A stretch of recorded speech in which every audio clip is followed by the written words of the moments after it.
باقی رہی گی بات یہ کہتا کہ یہ صوفیہ کی کتابیں پیش کرتے ہیں، تو وہ صرف صوفیہ کی کتابیں پیش نہیں کرتے، قادیانی مرزا قادیانی کی نبوت کو، جھوٹی نبوت کو ثابت کرنے کے لیے قرآن کی آیتیں پیش کرتے ہیں۔ ان کی جو احمدیہ پاکٹ بک ہے، جو انہوں نے ایک نصاب تیار کیا ہے قادیانیوں نے، اس میں اجراء نبوت کے حوالے سے اس نے قرآن کی 13 آیتیں 8 احادیث پیش کی ہیں نبوت کا، نعوذ باللہ جھوٹا جو دعویٰ مرزا نے کیا اس کو ثابت کرنے کے لیے۔ وہ صرف صوفیہ کی کتابیں پیش نہیں کرتے بلکہ قرآن اور حدیث بھی پیش کرتے ہیں۔ تو جس طرح قرآن حدیث پیش کر کے وہ مطلب اور مفہوم اس کا غلط پیش کرتے ہیں، اس طرح صوفیہ کی کتابوں سے بھی غلط مطلب پیش کرتے ہیں۔ باقی رہ گئی بات کشف اور الہام کی، تو یہ یاد رکھیں کہ سچے خواہ کشف اور الہام اس کا ثبوت احادیث سے موجود ہے۔ نبی پاک صلی اللہ تعالیٰ علیہ وآلہ وسلم کی صحیح حدیث بخاری مسلم میں موجود ہے، جس سے کشف اور الہام جو ہے اس کا پتہ چلتا ہے۔ اور یہ وہ بات ہے جس کو صوفیہ بھی مانتے ہیں، کشف الہام کو اہل سنت مانتے ہیں، دیوبندی مانتے ہیں، وہابی مانتے ہیں، شیعہ مانتے ہیں، امام بخاری مانتے ہیں، امام مسلم مانتے ہیں، ابن حجر اسقلانی مانتے ہیں، امام بدر الدین عینی رحمۃ اللہ مانتے ہیں۔ صحیح بخاری سے میں 4 احادیث بخاری اور مسلم سے پیش کرتا ہوں۔ صحیح بخاری میں ایک حدیث موجود ہے، نبی پاک صلی اللہ علیہ وآلہ وسلم نے ارشاد فرمایا 3469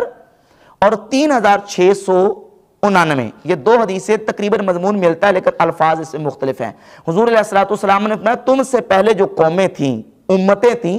ان میں محدثون تھے،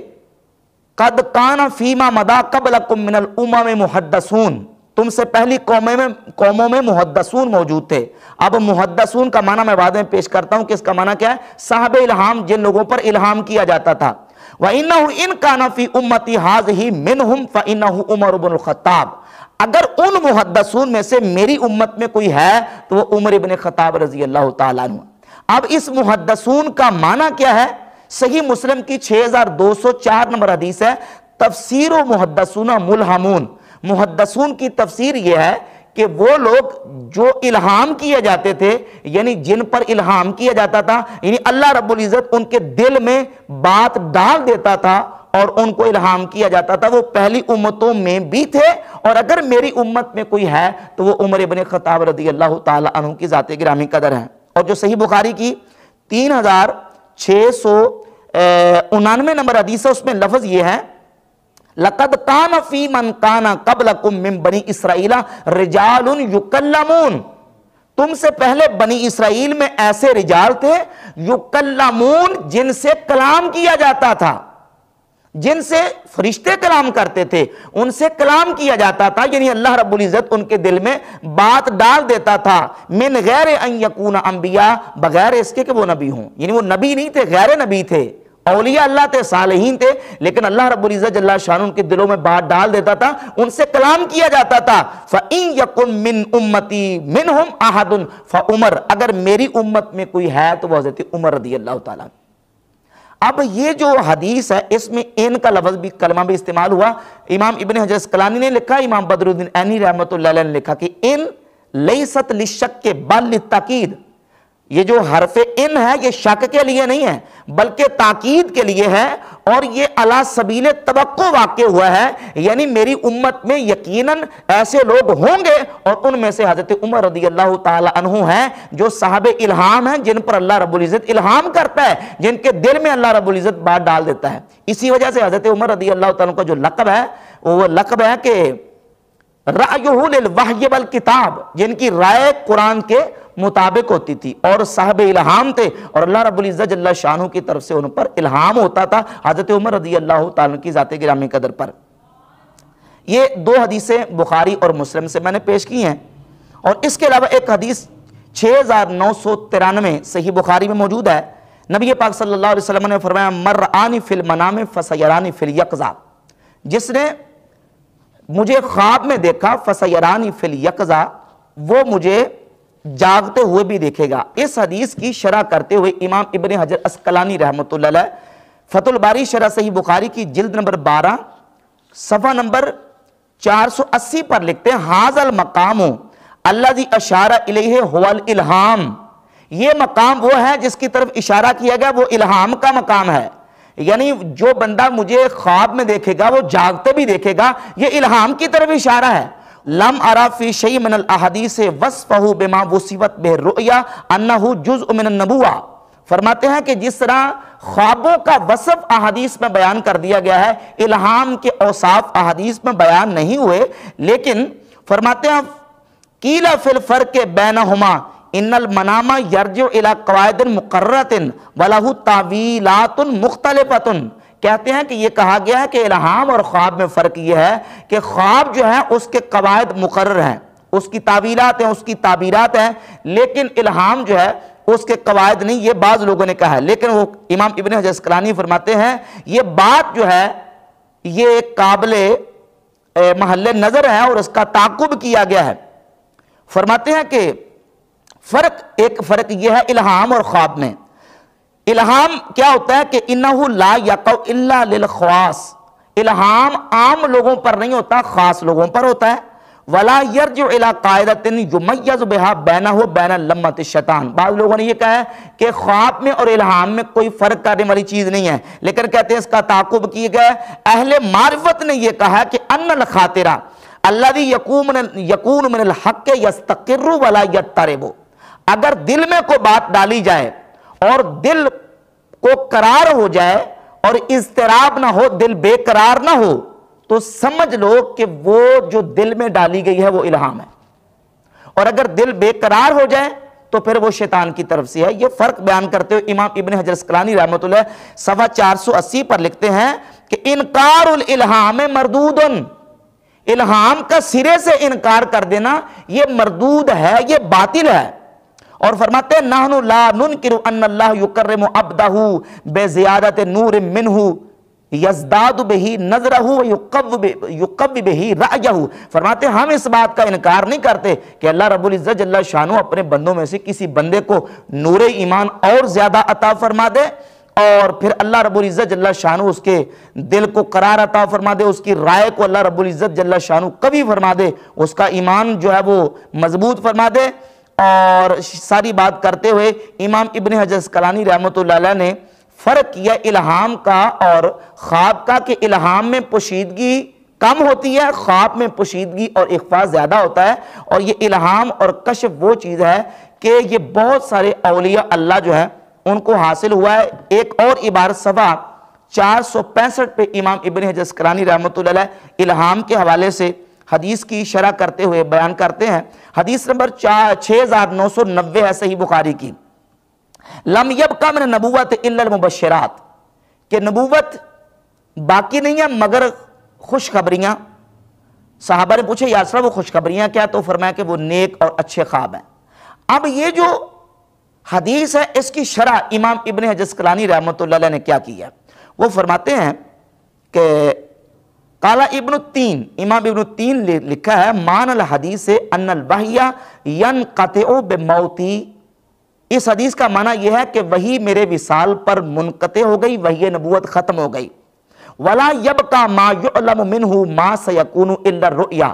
اب وہ آنے والے جو واقعات ہیں ان کو نہیں جانا جا سکتا سوائے خوابوں کے، کہ اللہ رب العزت کسی کو خواب دکھا دے، خواب میں آنے والا واقعہ اللہ تعالیٰ دکھا دے۔ وَيَرُدُّ عَلَيْهِ الْإِلْهَامِ، کہتے ہیں اس سے تو الہام کا رد ہوتا ہے، لیکن فَإِنَّ فِيهِ إِخْبَارًا بِمَا سَيَكُونُ وَهُوَ لِلْأَنْبِيَاءِ بِالنِّسْبَةِ لِلْوَحْيِ كَالرُّؤْيَا وَيَقَعُ لِغَيْرِ الْأَنْبِيَاءِ كَمَا فِي الْحَدِيثِ، کہتے ہیں خواب اگر نبی کو آئے تو وہ وحی خدا ہے، وہ وحی نبوت ہے، لیکن نبیوں کے خوابوں کے علاوہ اللہ کے نیک بندوں کو فرماتے ہیں کہ بھی الہام ہوئے، جس طرح کہ حضرت عمر رضی اللہ تعالیٰ کی شان میں جو حدیث نمبر 3469 اور 3699 گزر چکی ہے،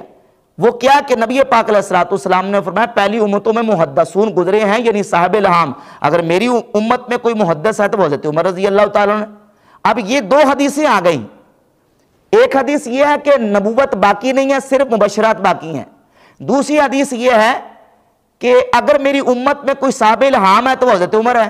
اب ان دونوں حدیثوں سے کیا پتہ چلا؟ امام ابن حجر اسقلانی فرماتے ہیں یہ جو حدیث ہے کہ مبشرات باقی ہیں اور وہ رؤیا صالح ہے، یہ شامل ہے عام مومنوں کو،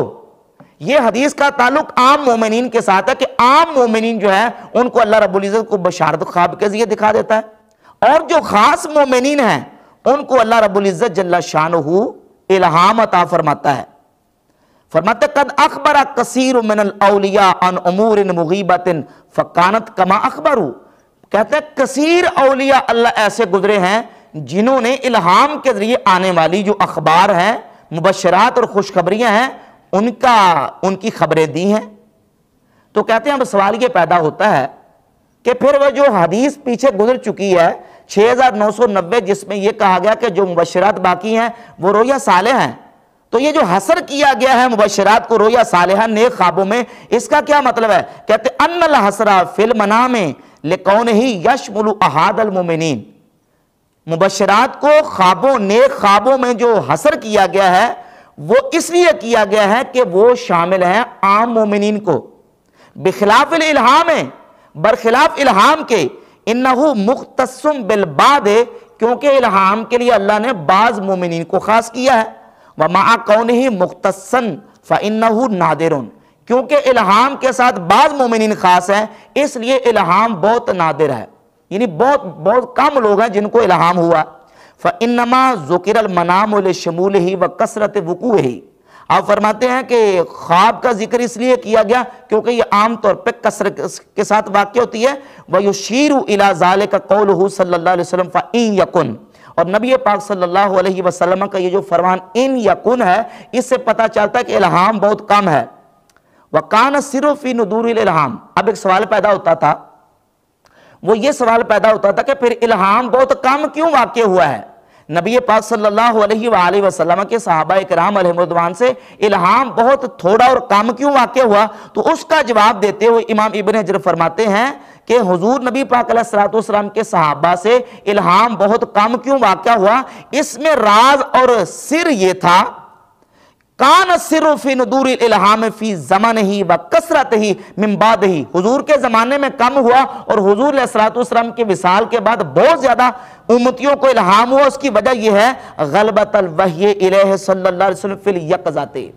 کہ اس وقت نبی پاک صلی اللہ علیہ وآلہ وسلم کی ذات اقدس پر کثرت کے ساتھ وحی نازل ہوتی تھی جاگتے ہوئے، وہ وحی کا زمانہ تھا، کثرت وحی کا۔ اب اللہ رب العزت کا ارادہ تھا کہ اس کثرت کے ساتھ ہونے والی وحی کو محفوظ کیا جا سکے۔ نبی پاک صلی اللہ علیہ وسلم سے کثرت سے معجزات صادر ہوتے تھے۔ اب اللہ رب العزت کی چاہت اور ارادہ تھا کہ جو اللہ کے رسول صلی اللہ علیہ وسلم سے کثرت سے معجزات صادر ہو رہے ہیں ان معجزات کو نبی علیہ السلام کی امتی محفوظ کریں۔ اس کی میں مثال پیش کرتا ہوں، جس وقت نبی کریم علیہ السلام پہ وحی نازل ہو رہی تھی تو حضور نے حدیثیں لکھنی منع کر دی کہ احادیث کو نہ لکھا جائے۔ اب احادیث کو لکھنے سے منع کیوں کیا گیا؟ اس کی وجہ یہ ہے کہ تاکہ حدیث اور وحی الہی میں التباس نہ ہو جائے، آپس میں خلط ملط نہ ہو جائے، تو کہا کہ حدیث نے لکھنی، توجہ کس طرف تھی؟ وحی کی طرف، کہ وحی محفوظ ہو جائے۔ نبی پاک صلی اللہ علیہ وآلہ وسلم کے ظاہری زمانہ طیبہ میں حضور کے معجزات صادر ہو رہے تھے، تو نبی پاک صلی اللہ علیہ وسلم کے صحابہ سے کرامتیں بہت کم صادر ہوئیں۔ اب یہ جو عام طور پہ سوال کیا جاتا ہے یہ جو غیر مقلدین کی طرف سے اور منکرین جو کرامات ہیں اور دیگر جو لوگ کہتے ہیں دیکھیں جی یہ کرامتیں غوث پاک کی فلاں ولیوں کی صحابہ سے کیوں نہیں ہوئیں، تو اس کا جواب دیتے ہوئے امام ابن جزکرانی رحمۃ اللہ فرماتے ہیں، یہ جو کہتے ہیں کہ جناب صدیق اکبر سے یہ کرامت کیوں نہیں، حضرت عمر سے یہ کرامت کیوں نہیں، امام ابن جزکرانی فرماتے ہیں اس واسطے ان سے زیادہ کرامتوں کا صدور نہ ہوا کہ وہ جس زمانے میں موجود تھے وہ نبی کریم علیہ السلام کے معجزات کا زمانہ تھا۔ ان سے الہام کثرت کے ساتھ کیوں واقع نہیں ہوا؟ اس لیے کہ وہ نبی کریم علیہ السلام پر وحی کا زمانہ تھا۔ اور امام ابن حجر فرماتے ہیں فَقَانَ الْمُنَاسِبُ اللہ یقال غیرہ منہ فی زمانہ شیء، مناسب یہی تھا کہ نبی کریم علیہ السلام کے معجزات کے زمانے میں حضور پر وحی کے زمانے میں الہام کم ہو اور ولیوں کی کرامتیں کم ہوں۔ فَلَمَّا انْقَطَعَ الْوَحْيُ بِمَوْتِهِ،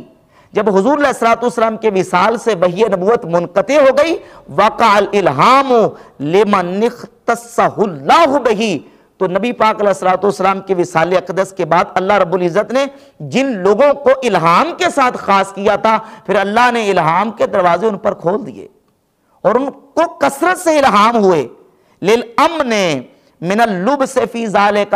اب الہام اور وحی نبوت میں التباس کی کوئی خطرہ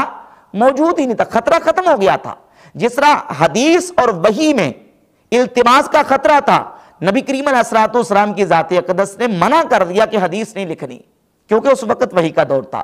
حضور علیہ الصلوۃ والسلام کے زمانے میں حضور کے معجزات کا دور تھا، کرامتیں بہت کم صادر ہوئی، اور جب نبی پاک علیہ الصلوۃ والسلام کے معجزات ضبط میں آ گئے، جمع کر لیے گئے، وحی الہی کو جمع کیا گیا، پھر حدیث بھی لکھی گئی، پھر امتیوں پر الہام بھی ہوئے، اور پھر اللہ رب العزت نے امتیوں پر کرامتوں کہ جو ہے نا وہ جو کرامتیں کھول دیں، اور امت سے کتنی ساری کرامات صادر ہوئیں۔ اور امام ابن عسقلانی رحمۃ اللہ آخر میں جملہ لکھتے ہیں، فرماتے ہیں فی انکار وقوع ذالک ما کثرت ہی واشتہار ہی، فرماتے ہیں الہام اور کرامتوں کے اتنے زیادہ واقع ہونے کے باوجود اور اتنی کثرت سے واقع ہونے کے باوجود اس کا انکار کرنا مکابرۃن، یہ مجادلہ اور مکابرہ ہے، اور اس کا انکار کرنے والا وہ جو ہے وہ حق کو تسلیم کرنے کے لیے تیار نہیں ہے۔ یہ امام ابن عسقلانی رحمۃ اللہ علیہ نے الہام اور کشف کے حوالے سے بڑی عمدہ گفتگو فرما دی، اور تقریباً اس سے ملتی جلتی جو گفتگو ہے امام ابن حجر عسقلانی کے علاوہ امام بدر الدین عینی رحمۃ اللہ علیہ نے بھی فرمائی ہے، یہ سارے محدثین۔ تو مرزا کہتا ہے میرے علاوہ جو ہے وہ کوئی ختم نبوت پہ بات نہیں کر سکتا جو الہام اور کشف کو مانتا ہے، تو اس اعتبار سے تو امام بخاری بھی پھر ختم نبوت پہ بات نہیں کر سکتے، امام مسلم بھی نہیں کر سکتے، کیونکہ الہام کو تو وہ بھی مار رہے ہیں، امام ابن حجر عسقلانی بھی مار رہے ہیں۔ اچھا، اس کے علاوہ ایک اور حدیث موجود ہے، متعدد کتب احادیث میں سیرت کی کتابوں میں سیدنا عمر فاروق رضی اللہ تعالیٰ عنہ کے کشف کے حوالے سے کم از کم درجہ حسن کی حدیث موجود ہے۔ امام بہقی رحمۃ اللہ علیہ اپنی کتاب دلائل النبوہ و معرفت و احوال صاحب شریعہ جلد نمبر 6 صفحہ نمبر 322 پر 2685 نمبر حدیث لے کے آئے۔ امام احمد بن حنبل اپنی کتاب فضائل الصحابہ کی حدیث نمبر 355 لے کے آئے۔ امام بہقی کی ایک اور کتاب ہے کتاب الاعتقاد، اس میں صفحہ نمبر 381 پر لے کے آئے۔ امام ابن حجر عسقلانی رحمۃ اللہ کی یہ کتاب ہے الاصابہ فی تمییز صحابہ، اس کی پہلی جلد کے صفحہ نمبر 675 پہ امام ابن حجر لے کے آئے۔ اور امام لالقئی اپنی کتاب شرح اصول اعتقاد اہل سنہ حدیث نمبر 2537 اور 2538 لے کے آئے۔ اس حدیث کو دلائل النبوہ کے محقق نے بھی حسن لکھا، امام ابن حجر عسقلانی نے بھی حسن لکھا۔ یہ کتاب ہے البدایہ والنہایہ امام ابن کثیر کی، جلد نمبر اس کی 7 ہے، صفحہ نمبر 147 پر امام ابن کثیر نے بھی اس کی سند کو جید اور حسن لکھا۔ اور ناصر الدین البانی اس نے مشکات کی جو تحقیم کیا جلد نمبر 3 صفحہ 1678 حدیث کا نمبر 5954 ہے، اس میں بھی البانی نے اس حدیث کو حسن لکھا۔ حضرت عمر فاروق رضی اللہ تعالیٰ عنہ مسجد نبی میں ممبر پہ جلوہ فروز ہیں، تو آپ نے ممبر پہ بیٹھ کے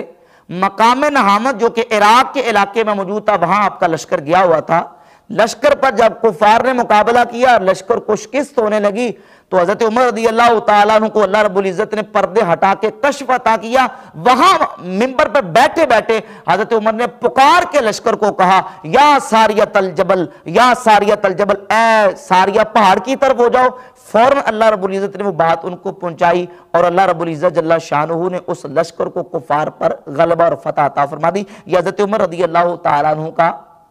کشف تھا، جس کشف کو بیان کرتے ہوئے امام بہقی رحمۃ اللہ اپنی کتاب کتاب الاعتقاد کے صفحہ نمبر 382 پہ لکھتے ہیں وَهَذَا أَصْلٌ فِي جَوَازِ کرامات الاولیاء۔ دونوں حدیثیں حضرت عمر کا محدث ہونا اور یہ جو پیچھے کرامت والی حدیث کشف والی، دونوں بیان کر کے کہتے ہیں یہ اللہ کے ولیوں کی کرامات کے حوالے سے اصل ہے۔ اور یہ جو محدثون والی حدیث ہے کہ امت میں محدثون ہوں گے صحابہ الہام، اس کو بیان کرتے ہوئے امام نووی رحمۃ اللہ علیہ شرح صحیح مسلم کی جلد نمبر 2 صفحہ نمبر 276 پہ لکھتے ہیں، کہتے ہیں کہ وَفِيهِ إِثْبَاتُ كَرَامَاتِ الْأَوْلِيَاء، اس میں اللہ کے ولیوں کی کرامتوں کا بیان ہے۔ اور امام بدر الدین عینی رحمۃ اللہ علیہ اپنی کتاب عمدۃ القاری شرح صحیح بخاری کی جلد 16 صفحہ 76 پر لکھتے ہیں فِيهِ كَرَامَاتُ الْأَوْلِيَاء، اس میں اللہ کے ولیوں کی کرامات کا بیان ہے۔ وَإِنَّهَا لَا تَنْقَطِعُ إِلَى يَوْمِ الدِّينِ، کہتے ہیں کہ یہ کرامت قیامت تک منقطع نہیں ہوں گی، یہ کشف اور الہام قیامت تک جاری و ساری رہے گا۔ تو یہ سارے بحمد تعالیٰ دلائل اور حقائق جو ہیں اس بات کا بین ثبوت ہے کہ کشف اور الہام جو ہے یہ کتب احادیث میں موجود ہے۔ اور ایک اور حدیث اس حوالے سے میں پیش کر دوں، یہ امام ابو بکر ابن ابی شیبہ امام بخاری کے استاذ ہیں، یہ ان کی کتاب المصنف لابن ابی شیبہ، اس کی حدیث نمبر جی 31064 نمبر حدیث ہے۔